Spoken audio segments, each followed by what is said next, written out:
Good morning. It's Tuesday, and this is what's happening. Remember, I said Bailey was here, and remember, I said that she was sick. I got something going on there in the back of my nose where it connects to my throat. And I'm like, here it is. I'm getting sick. Uh, that might be aggravated while I'm talking. So we'll just have to bear with me. But what I wanted to talk about today is that it's a random kind of episode topic, but it's gonna help me in this period of this part of my book that I'm writing. And what I want to talk about is that period of time right after my stroke where I I had experienced, like, I had gotten the clot buster. I had gone to ICU. I had survived. That's what I want to talk about, is that feeling like I did it. Like the worst is behind me. Um, Not knowing what's ahead of us. So I'm kind of dropping us right into where I am. I had just gotten out of ICU, which was like after I had gotten the clot buster to make the stroke stop happening. I'm also going to struggle with words today. Consider yourself forewarned. I'm going to struggle with words because my head really hurts. My head really hurts, and my throat and the back of my nose is aggravated. So we're just gonna record anyway because that's what we do here. So I had gone through the period of intensive observation in ICU, and then I had been released to I guess the stroke section of the hospital. So I had a hospital room there for the remaining days of my 5-day stay in the hospital after my stroke. Um, so what I knew about myself at that time, like what I was experiencing from my stroke, was that I was having difficulty finding words. And but it was I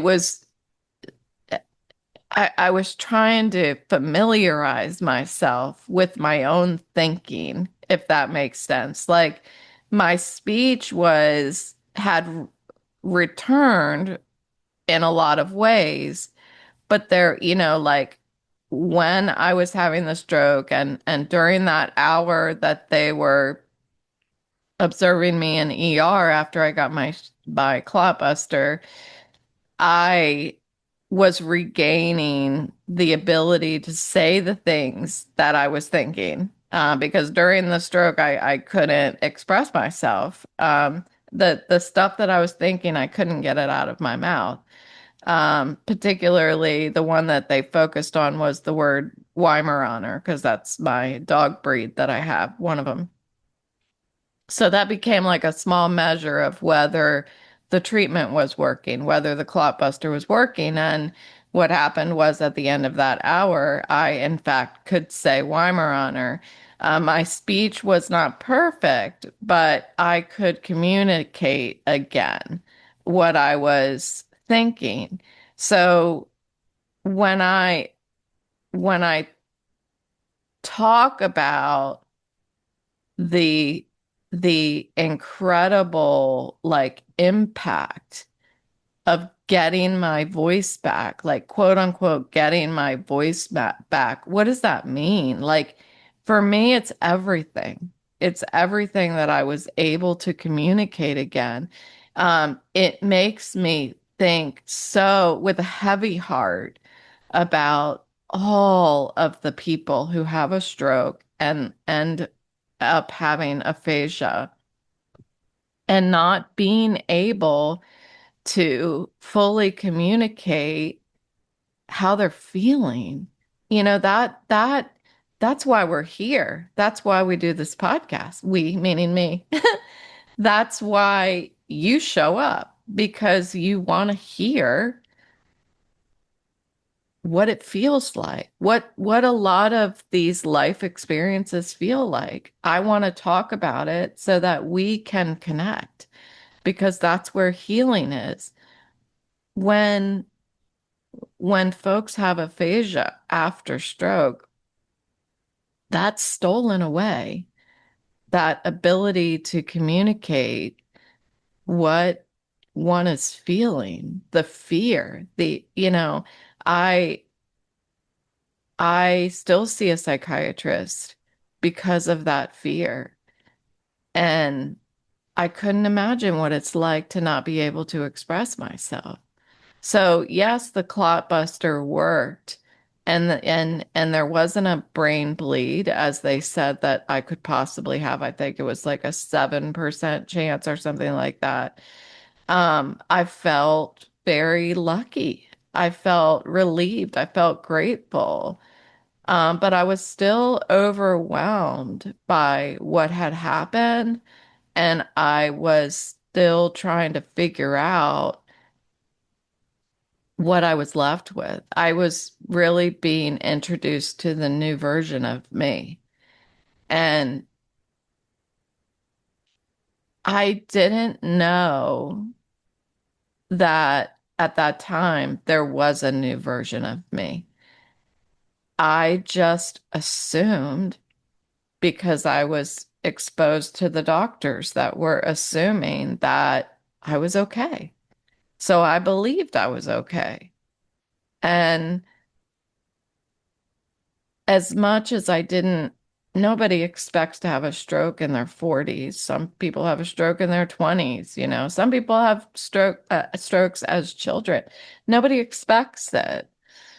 But I survived it. Being 46 and surviving something like that, I thought that I've said this before that alcoholism was going to be the big thing that happened in my life. And it was one of the things. And I can't help but imagine that there's going to be other things. And I'm so grateful that I have a recovery program that although it is aimed at alcoholics, it works in health crisis. It just does. I'm living proof of it. If if you have the willingness to look at the steps, if you have the willingness to translate those steps into your life, um, it can work for you too. It's understanding in stroke recovery what it means to clean my side of the street. It's like translating that into what can I control and what can I not control. And those, specifically that very idea helped me manage how I felt going to all of those different specialists who would refer me to the next specialist, and then they're tossing me around like a what's that little foot, the ball that you kick with your foot? Everybody stands in a hacky sack. There it was. I heard you, Emily. Hacky sack. No, I'm kidding. Emily is one of my listeners, and whenever I can't find a word, I always think of her. She's my niece, and I always think of her because we did talk about it once, and she's like, she yells to the radio or yells to her phone that she's listening to the podcast on. She's like, the word is, yeah. So I felt like a hacky sack going between all of these specialists. And And I forgot what I was talking about because I started talking about Emily. Um, yeah, so we're just gonna move on because that's what happens. That's what happens when you listen to a podcast from somebody who had a stroke. So I was going back into my life fully unaware of the impact of my stroke. Um, would I have done things differently if I knew in the hospital you're going to have a headache for the next 5 years of your life? You're not going to be able to express yourself as well as other people. No, I don't think I did anything wrong or anything like that. It's just to talk about like that we go through this roller coaster of emotions when we have a stroke. Not to mention, a lot of times it'll affect the the side of your brain that expresses emotions and allows you to feel a certain way that you should feel when you go through a certain thing, if you know what I mean. So there's a lot of that. There's so many chemicals that have been disrupted and everything when we have a stroke. So I think it's only natural for us to feel, to just immediately feel like I survived. And then the other stuff catches up. We get back into our lives, you know. We start immediately thinking about our family, our kids, the dog, work. And at some point, we just expect to return back to the life that we already built. And we don't under if we don't even understand the impact on our body, like getting to know our new selves, understanding what is my capacity. Yes, I have a hard time finding words, but not knowing that depending on what I'm exposed to, depending on my head pain that was still lingering in the background and I didn't know why, that pain was directly related, is directly related to my challenge of finding words and remembering what I'm saying and that kind of thing. I believe that I still have just as much trouble remembering what I'm talking about. I mean, we've already done it in this very episode. I have just as much trouble remembering what I'm talking about as I did right after my stroke, but I have adapted ways to remind myself. And when I stray from my outline that I have in front of me that keeps me in line with the topic, then I can't remember what I'm talking about. You know, that's what it's a fascinating way of doing a podcast. And thankfully, the audience that I'm speaking to, a lot of you have been there and understand what it's like to not remember things, to not be able to find words. And the reason why I don't edit the podcast is because I want you to know that it's okay. It's okay. It's it happens every day. So why can't we just talk about it openly by me recording and forgetting what I'm saying? You know, that's what I'm doing. It's live action, live action. Um, so as I get back to real life, I don't know what recovery is going to ask of me.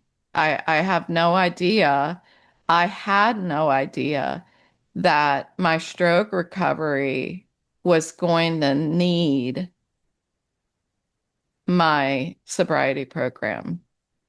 I was 5 years sober and I had still been on this, like, I don't know, pink cloud, like they say in the program. That really never went away for me. Yeah, I had hard stuff, But because my life had been so terrible before I got sober, what sobriety gave me was a pink cloud, and I never got off of it. Um, I had been feeling that same I survived feeling for the 5 years that I was sober before I had my stroke. Um, Sobriety gave me 5 years of rebuilding my life. Um, that survival made me like just gave me a permanent state of gratitude during those years. I got to rebuild relationships and I saw them. I was self-aware enough and present enough to see those relationships in my life blooming. Um, Sobriety taught me what it looks like to survive scary stuff and do it one day at a time. So when I finally was like in the hospital and just laying there, like I was just sleeping. I was constantly sleep. I would sleep, wake up, talk to the nurses, sleep, wake up, talk to the nurses, and somewhere in there they brought me a meal, you know, which might I add, I'm straying. I loved the hospital food. And I would tell my husband that, and he was just like, "You're the only one on the planet who loves hospital food." I did. I loved the hospital food. Maybe it was just the hospital I was at. I don't know. But I also got addicted to Coca-Cola while I was there. Anyway, I stray. Um, when I was in the hospital, I didn't know. I didn't know that I was going to be recovering for the rest of my life from that health event. I had no idea. Today, when I look back at it, I see that I was practicing my sobriety program. I, thank God, 5 years of sobriety was enough for me to have some automatic reactions to life, to hard stuff, to scary stuff. My sobriety program gave me that. So while I was in the hospital, I wasn't as afraid as I would have probably been had I not been exposed to the sobriety program. I certainly would have explored a lot more pain medication if I wasn't sober.